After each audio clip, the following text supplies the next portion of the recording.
If metallic rod of L meter length is rotated with a frequency of nu revolution per second, with one end hinged at the center and the other end at the circumference of a circular metallic ring of radius L meter about an axis passing through the center and perpendicular to the plane of the ring, a uniform and constant magnetic field B parallel to the axis is present everywhere.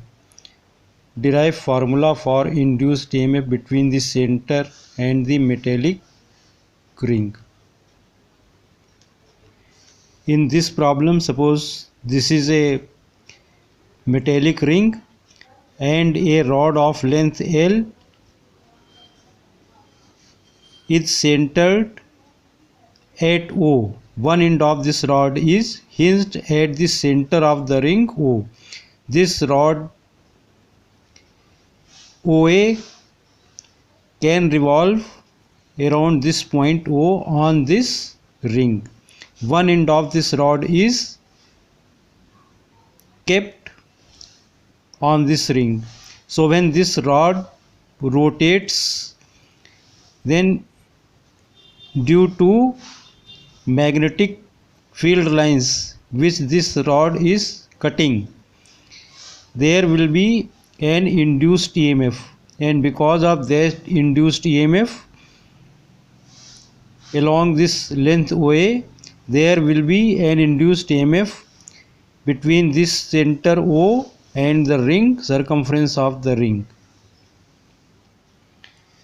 तो इस problem को solve करने के लिए इसके पहले video में ring नहीं थी, उसमें केवल रॉड ओ पॉइंट के अबाउट सर्कुलर पाथ में रिवॉल्व कर रही थी, रोटेट कर रही थी अबाउट द पॉइंट 2. तो इसके भी फार्मूला का डेरिवेशन हम सेम मेथड से करते हैं. Suppose this rod is revolving with angular frequency omega, and in time interval delta t its position is changed from OA to OC. ये A पोजीशन से रॉड का एंड C पोजीशन में आ जाता है, and this angular displacement is delta theta. So C in this triangle COA, if delta theta is small, then this arc CA will also be small. So area of this triangle COA is equal to half into base, which may be taken as CA, into height, which may be taken as OA, because delta theta is small. Now magnetic flux swept delta phi is equal to B into delta A. Delta A means this area is very small, so delta phi is equal to B into half into L into delta theta, because angle is equal to arc upon radius. So delta phi is equal to half BL square delta theta. Now induced EMF is equal to minus delta phi upon delta t. So magnitude of this induced EMF is equal to delta phi upon delta t. This is equal to half BL square delta theta upon delta t. Now delta theta upon delta t is angular frequency omega. So induced EMF is equal to half B omega L square. Now as angular frequency omega is equal to 2 pi times linear frequency nu, because here frequency is given as nu revolution per second.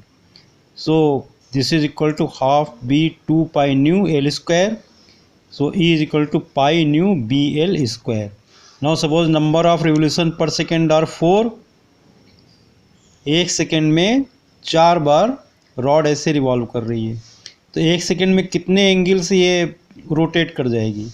In 1 rotation angle is 2 pi radian, in 2 rotation angle is 4 pi. So in 4 rotation angle is 8 pi radian. So if nu is equal to 4 revolution per second, then omega is equal to 8 pi radian per second. So this is expression in terms of revolution per second, magnetic field B and radius L of the circuit. Since length of the rod is L, so radius of this ring is also L. A wheel with n metallic spokes, each L meter long, is rotated with a speed of 120 revolution per minute in a plane normal to the horizontal component of the Earth's magnetic field He at a place. If n is equal to 10, means number of spokes is equal to 10 and H is equal to 0.4 Gauss. Calculate value of induced EMF between the center and rim of the wheel. Take L is equal to 1 metre. इस question में कह रहे हैं कि एक wheel है, जैसे cycle का पहिया होता है, साइकिल के पहिया में स्पोक्स होती हैं, तीलियां होती हैं, तो उस व्हील में एन मेटेलिक स्पोक्स लगी हैं और ये व्हील जो रोटेट कर रहा है वहाँ पर अर्थ का हॉरिजॉन्टल कंपोनेंट है जिसकी वैल्यू 0.4 गॉस है. तो इस व्हील को ऐसे रखा गया है कि अर्थ का हॉरिजॉन्टल कंपोनेंट इस व्हील के प्लेन के परपेंडिकुलर है. तो व्हील कैसा होगा, व्हील वर्टिकल डायरेक्शन में रखा हुआ है, वर्टिकली ऐसे रखा हुआ है कि जो अर्थ का हॉरिजॉन्टल कंपोनेंट है वो इसके परपेंडिकुलर है. तो इसको हम कैसे सॉल्व करेंगे? सो वी में use direct formula E is equal to half b omega L square. See this E is equal to half b omega L square.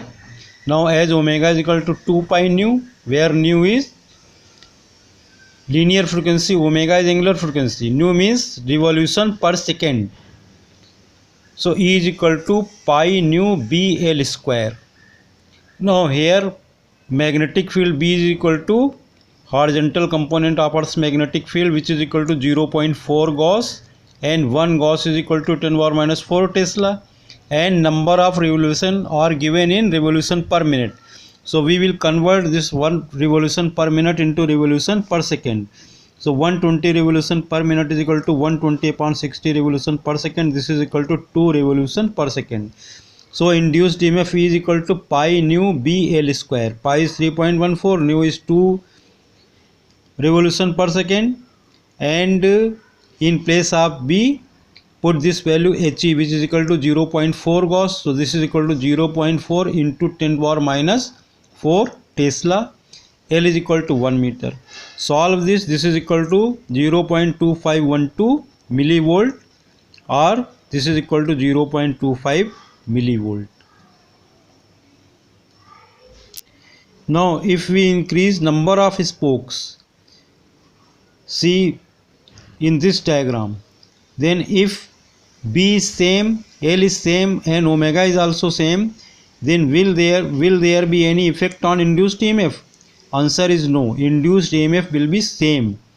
Only induced current will change, because as you increase the number of spokes, then equivalent resistance of these spokes decreases as they are connected between point O and A in parallel. So value of induced EMF will be same. This does not depend on the number of spokes.